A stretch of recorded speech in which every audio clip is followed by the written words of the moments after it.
नमस्कार, मैं कुंदन गुप्ता एक बार फिर से आप सभी का स्वागत करता हूं गुरुकुल.com के इस चैनल में। आज के इस वीडियो में हम देखेंगे सॉन्ग ऑफ माई सेल्फ पर समरी।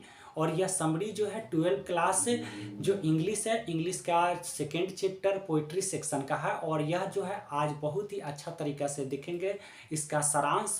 और यदि आपने इसका फर्स्ट चैप्टर यानी sweetest love I do not go का समरी नहीं देखा है तो इसका लिंक डिस्क्रिप्शन में दे दिए हैं, वहाँ से आप देख सकते हैं। बहुत ही अच्छा तरीका से समझा गया है। और यह जो है आपका सेकेंड चैप्टर है और इसको बहुत ही अच्छा तरीका से देख लीजिएगा। तो देखिएगा क्या है, ध्यान से समझ लीजिएगा।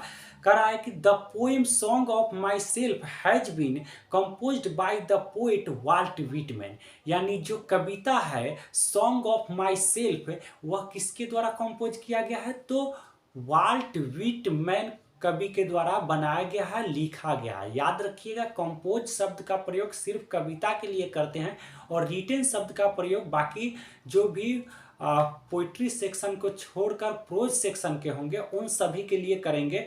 और याद रखिएगा अगला जो है, तो कवि के बारे में लिख देना बहुत ही ज़्यादा ज़रूरी होता है ताकि आपका जो नंबर है थोड़ा सा भी कटने का कोई सवाल ना रहे।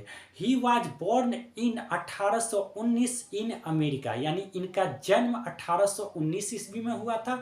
और कहाँ हुआ था, तो अमेरिका। इसलिए अगर ऑब्जेक्टिव में आ जाए कि who is known as American poet, यानी अमेरिकन पोएट के रूप में कौन जाने जाते हैं, तो कौन, वाल्ट व्हिटमैन को अमेरिकन पोएट कहा जाता है। आगे क्या है, he is known as people's poet. यानी इन्हें पीपल्स पोएट यानी लोगों के कवि भी कहा जाता है। याद रखिएगा, इन्हें क्या कहा जाता है, लोगों के कवि भी कहा जाता है। याद रखिए, और यह बहुत बार एग्जाम में आ भी गया है। आगे क्या, he began working as a carpenter before his 12th birthday.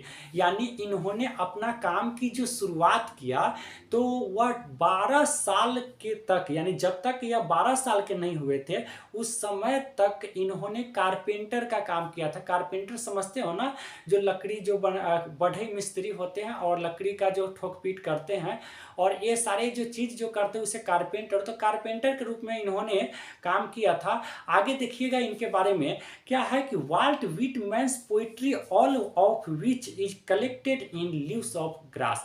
यानी वाल्ट व्हिटमैन की जितनी भी कविताएं हैं उन सभी कविताओं का अगर संग्रह अगर मिलता है तो किसमें, तो लीव्स ऑफ ग्रास में मिलता है। याद रखिएगा, और यह लीव्स ऑफ ग्रास जो है यह इनका फर्स्ट बुक भी रहा है और बहुत ही खूबसूरत और बहुत ही अच्छा खासा बुक रहा है। और ये जो है आपका लीव्स ऑफ ग्रास का जो है इमेज देख सकते हैं, बहुत ही खूबसूरत यह बुक रहा है इनका।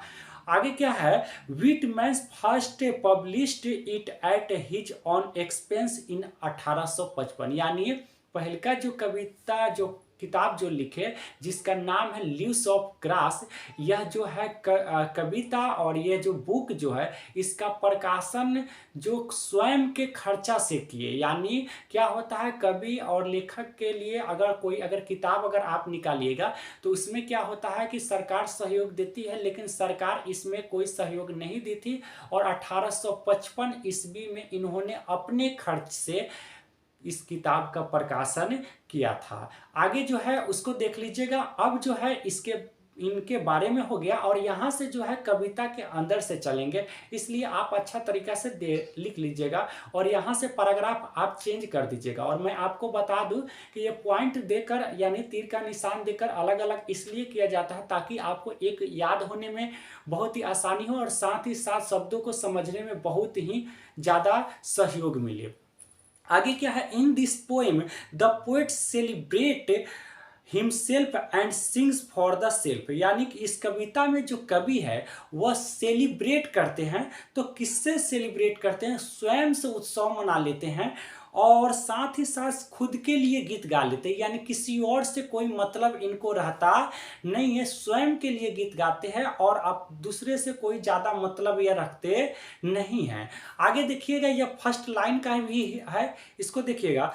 He tells that and what he assumes you shall assume।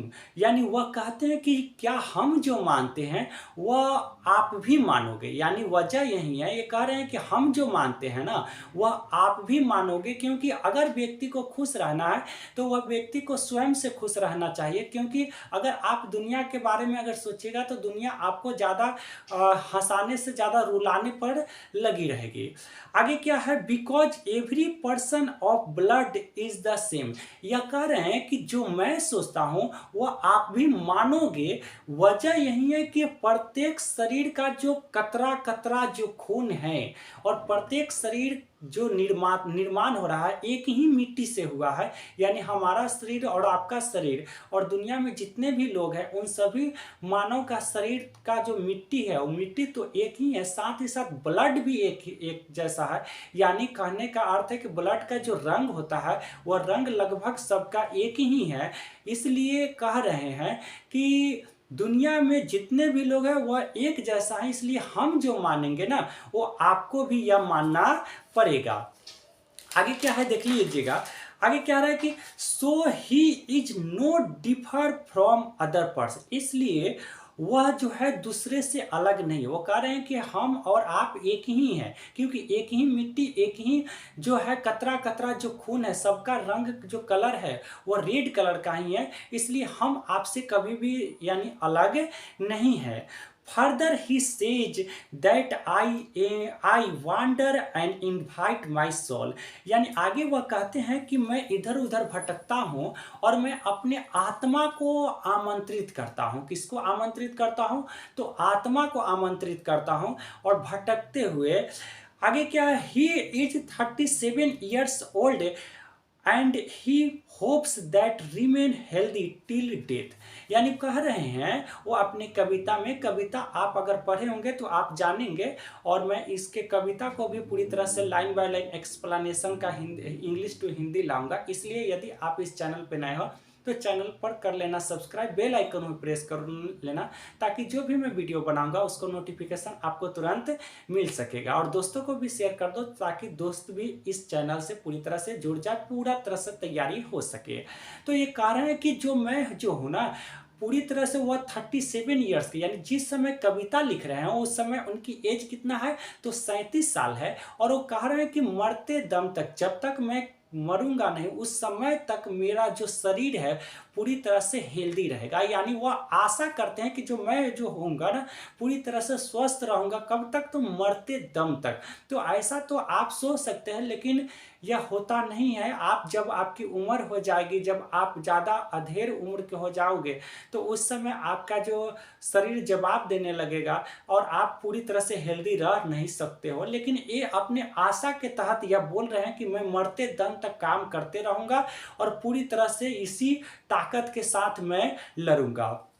आगे क्या है, ही ऑलवेज बिलीव्स इन गुड और बैड थॉट्स। यानी वह हमेशा ही विश्वास रखते हैं तो अच्छे विचारों में और बुरे विचारों में। यानी अच्छा विचार से भी ये सहमत है और बुरा विचार से भी सहमत है। ये नहीं कहते कि मैं मेरे अंदर जो सिर्फ अच्छाई है, बल्कि बुराई भी है और अच्छा और बुरा दोनों से मैं सहमत हूँ। According to him life is not bed of roses.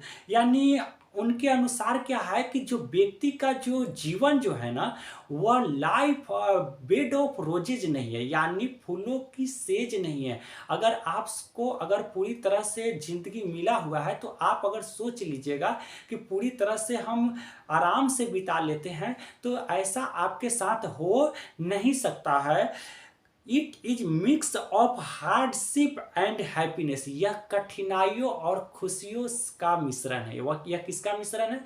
तो कठिनाइयों का और खुशियों का। यानी अब आप बताओ ना, दुनिया में कोई ऐसा व्यक्ति बता दो जिसके पास सिर्फ खुशी है, या दुनिया में उस व्यक्ति का नाम बता दो जिसके पास सिर्फ और सिर्फ कठिनाई है। नहीं है। समय का चक्र होता है, समय में 3 जो सुइया होती है और तीनों सुइया जो होता है वह लगभग जो है एक के पास दूसरा पहुंच ही जाता है। कोई 12 पर तो कोई 6 पर तो कोई 9 पर तो कोई 8 पर, यह पहुंचना पड़ता है। अगर एज आप समझे कि सिर्फ बड़ी सुइया जो पहुंचती है तो ऐसा नहीं होता है। तो सबका जो है ना समय आता है। आप जानते हो ना, तालाब में जब मछलियाँ रहती है तो क्या होता है कि वही मछलियाँ जो है चींटिया को खाती है। यानी जब तालाब में चींटी वगैरह अगर रहे और पानी भरा हुआ रहे तो मछली चींटिया को खाती है, लेकिन वहीं जब तालाब सूख जाए तो वहीं चींटिया किसको खाती है? मछलियाँ को खाती है। इसलिए समय का चक्र सबको देता है लाभ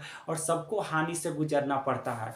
आगे देखिएगा क्या है, कराए कि at last he says that who person fight for religion it is not good. अंत में वह कहते हैं कि जो लोग धर्म के को लेकर लड़ते हैं यह बिल्कुल अच्छा नहीं है, यह कदापि अच्छा हो नहीं सकता। यानी जो हिंदू मुस्लिम सिख ईसाई जो लोग कह के लड़ते हैं तो ये जो है बिल्कुल अच्छा नहीं है, ऐसा करना नहीं चाहिए।